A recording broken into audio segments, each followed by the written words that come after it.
Hey guys, this is Andreas with Nothing But Tablets, and this is episode 1 of our screencast for iPad show, or what you want to call it.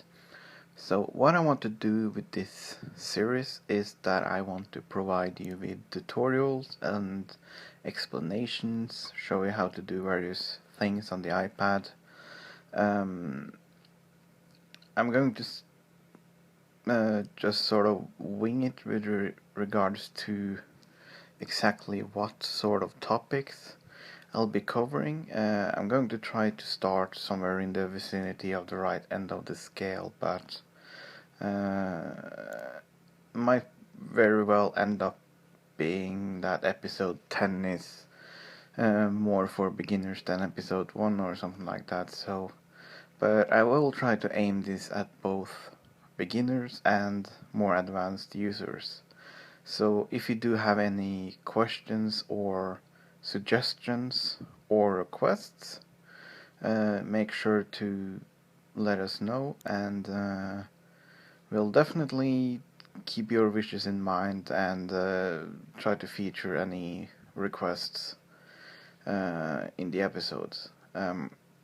So in this first episode I wanted to cover something that can be a bit confusing when you first get an iPad, which is the way it handles files. Basically on a computer all the files are stored on the hard drive, and any program can access any file regardless of where you saved it. That system is sort of hidden on the iPad. Apple put some sort of, you can call it a skin on top of it, where files are saved within apps. So basically any file you create using a certain app will only be available to that app. So we can't just create a document using Pages and then go to the email client and select to open a file and sort of browse the file that way. And that can of course be confusing and a bit annoying, but it actually makes a lot of sense as well, because it makes it a whole lot easier to find your files, and when you get used to it, it actually isn't as big of a productivity dampener, or what you want to call it, as you might think. It is actually pretty fast and easy to use once you get used to it. But the way that you can transfer files is by using something called the open-in feature, which is integrated into the OS and enabled for most apps. And what this basically lets you do is take a file that is created in a specific app and saved in a specific app, and copy it over to another app, sort of send it over. So let's see if I can't find an app that has some sort of file I can move over. So actually not that one, that's an iPhone app. I don't want to start rotating the device. But save to PDF. That's an app that lets you convert files to PDF files. And here you can see a list of all the files that are stored locally in the app. And if I were to go into any other app, it wouldn't be able to see these files. But what I can do is select the file and then open with app. The location of that button actually varies from app to app, but now I get a list of all the apps that have let the iPad know that they can handle PDF files. That happens automatically when you install them. So for instance, the Kindle app has let the iPad know that it can read PDF files. and also GoodNotes. So let's just select GoodNotes, and now it's copying the file from one app over to GoodNotes. So that's the I think I should have read that pop up there.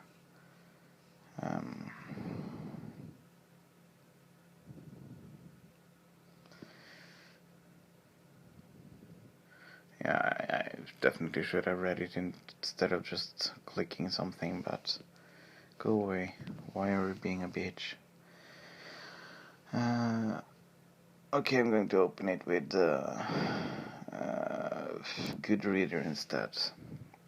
So now it copies it over to Goodreader, and there suddenly you have the PDF file in another app. And you can do this to all sorts of files. The only requirement is that you have an app that can actually open the file. So if I go into Filer, which is a file management app, very useful for downloading files from the internet, like right here I have an exe file, which is a installation file for Windows computers. This is a file I downloaded and transferred to a Windows computer that had a non-functional Wi-Fi connection in order to fix it. So in Filer, the opening button is located in the top right corner, which is where it's on many apps. So these are the apps that can handle an exe file. Basically, these are apps that have let the iPad know that they can handle any file. So they can't actually do anything with the exe file, but for instance, Dropbox can handle any file because Dropbox is just another file management app. So if I select Dropbox, it will actually allow me to upload the file to whatever folder I want to upload to. So that's very neat. There are some issues with this opening feature. First of all, it does copy the file, which means that you do end up with two copies of the same file. So if you have large files or a 16 GB iPad or something like that, you will end up with a lot of duplicate files that might eat up your disk space. For instance, here in Save to PDF, all these files have been transferred to other apps by me in the past, but they're still here in Save to PDF, which means that they're actually located in several places. And another issue is that if you have files that can be used by a lot of apps, like PDF files, if you have a lot of document type apps, then you're going to have many apps that can handle PDF files. There's actually a limit to how many apps are displayed in this opening menu, so perhaps if you have too many apps that can handle that file type, then suddenly it won't be displayed in here. So let's pretend that I have Goodreader installed, but it isn't in this list, and that's because there are so many apps that can handle PDF files that the iPad only shows part of them. That's an issue, and it's not easy to solve, because basically you either have to uninstall apps you're not using that are in the list, or try to reinstall the app you're trying to send a file to, and that can actually end up deleting the files in the app, which is something you don't want to do. So as far as actually getting files on the iPad, there's no USB flash drive support unless you use a jailbroken method, which I'll go into at the end of the episode, because that's sort of more than just a beginner solution. So some of the most popular ways include using Dropbox. For those of you who haven't used Dropbox before, if you have an iPad and you want to transfer files, you sign up for Dropbox, you install Dropbox on your computer, and that gives you a Dropbox folder, and anything you put in that folder will be accessible using the app. So this is my Nothing But Tablets folder in my Dropbox. This is what I use to upload files, mostly screenshots from the iPad. Some from Android before I automated that process. But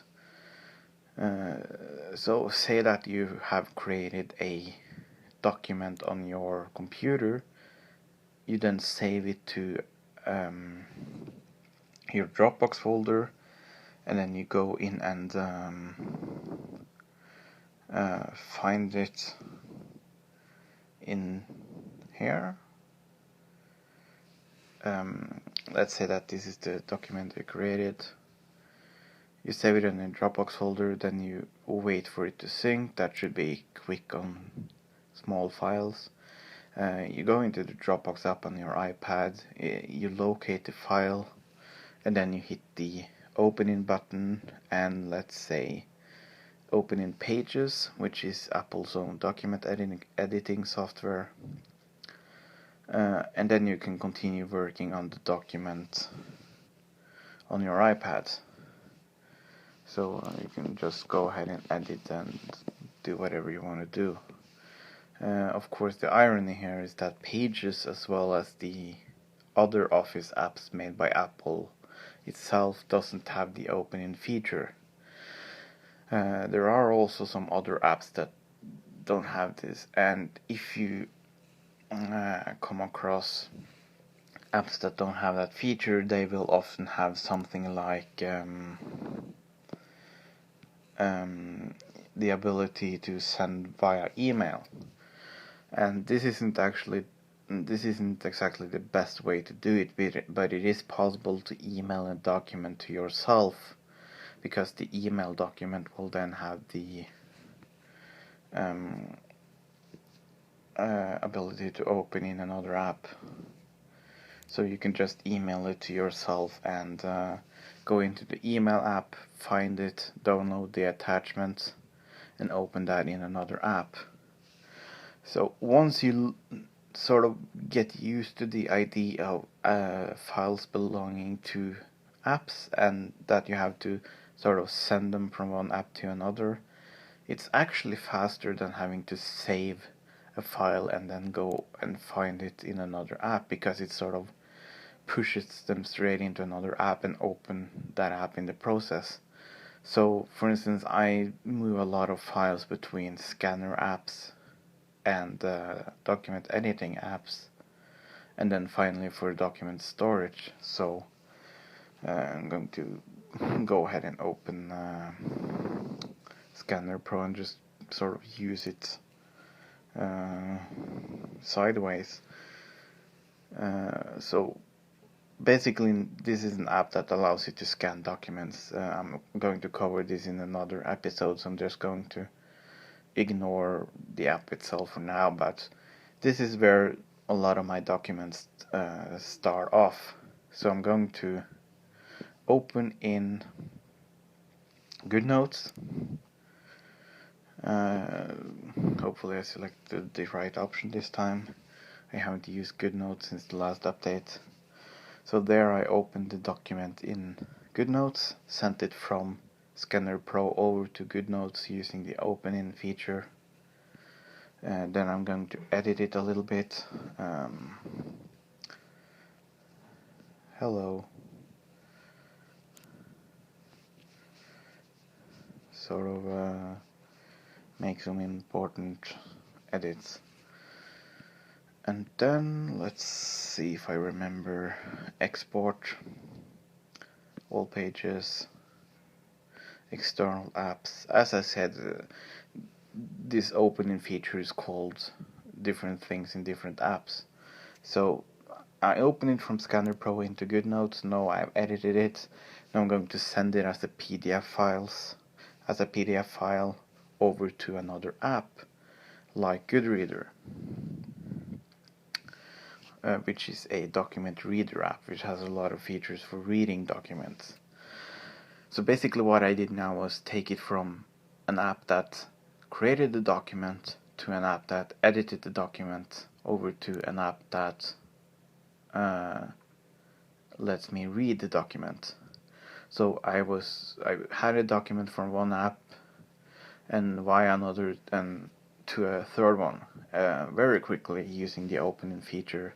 So as you can see, it is actually pretty fast. It's just that you have to get into the mindset of basically pushing files around like that. So that can be a bit of an issue to get used to, but once you do, it's actually pretty nice. So back to ways of getting files onto the device. You have all these different apps there. Carbonite lets me access my computer backup. AirStash lets me access a wireless flash drive. iFile lets me access a wireless memory card. Box is sort of like Dropbox. And iFile, and Filer are simply file management apps. And another way to transfer documents is by, let's see if I can even find the option, web sharing. A lot of file apps have this ability, basically the ability to you can see now that I got this internet address with a lot of numbers, and if I now go onto a computer that is connected to the same network as my iPad and type in this address you see underneath the on button there, it will bring me to sort of a web page that lets me upload files to the iPad, specifically to this app called Filer. So if I did that, I could be on basically any computer connected to the same network and upload, say, a PDF file. Once that's uploaded, I just turn this off, and then the document would be in this list. And then I could just select it and open it in whatever app I wanted to use. So that's another way to get files to the iPad. iTunes also has a built-in file transfer feature. Basically, you connect your iPad to any computer running iTunes. This is separate from normal syncing. Do not click OK to syncing if you do this. Basically, don't allow it to sync. And then you click on the iPad in the sidebar in iTunes. Then you click on, I think it's applications. And then at the bottom there's a list of apps that you can transfer files to. And then all you do is click the app you want to transfer files to, go on your computer and find the files you want to transfer, and basically just drag and drop them on top of the open space in iTunes, and that will transfer the files to the app as well. And that's the preferred method if you're going to transfer large files like video files and things like that, because doing that over Dropbox is or any sort of wireless method is going to take a long time. So I think that's it for file basics. I'm sorry if I went a bit fast, but you can always go back and watch it again, and hopefully it's understandable. So that's it for a beginner file transfer tutorial, or what you want to call it. And now I want to quickly mention what you can do if you're jailbroken, which is, if you don't know what jailbreaking is, it's basically that you hack the device to allow you to do things that Apple won't let you do. It's not exactly for beginners, and it's a bit more complicated, but it's not very difficult, but it does require some technical knowledge. There's a very nice app called USB mount SP settings toggle. This one right here. Whoops, no, not that one. This one.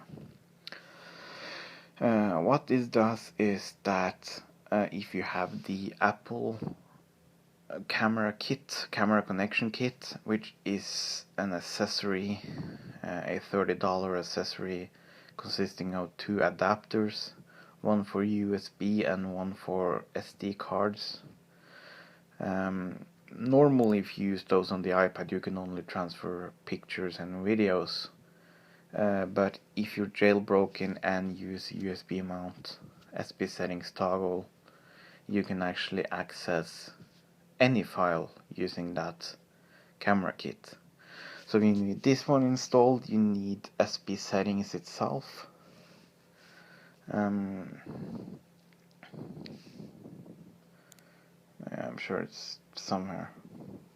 I actually think it comes installed when you jailbreak it, but you need SP settings, a USB mount SP settings toggle, and also you need iFile.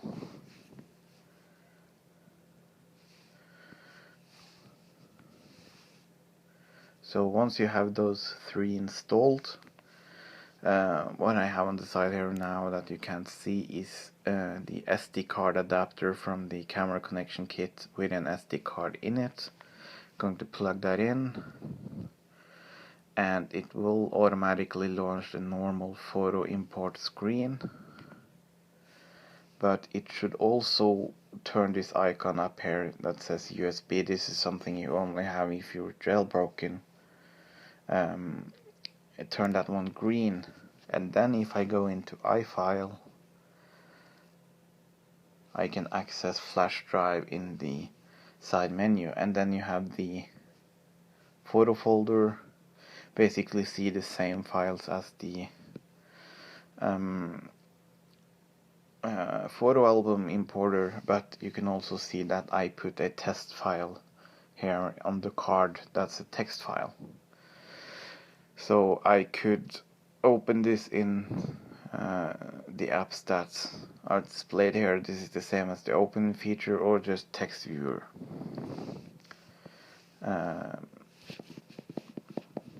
It is a bit sensitive, the camera connection kit, to how much power the USB drive pulls, but if you really need to be able to connect a flash drive to your iPad to access files, this jailbroken workaround is actually pretty neat.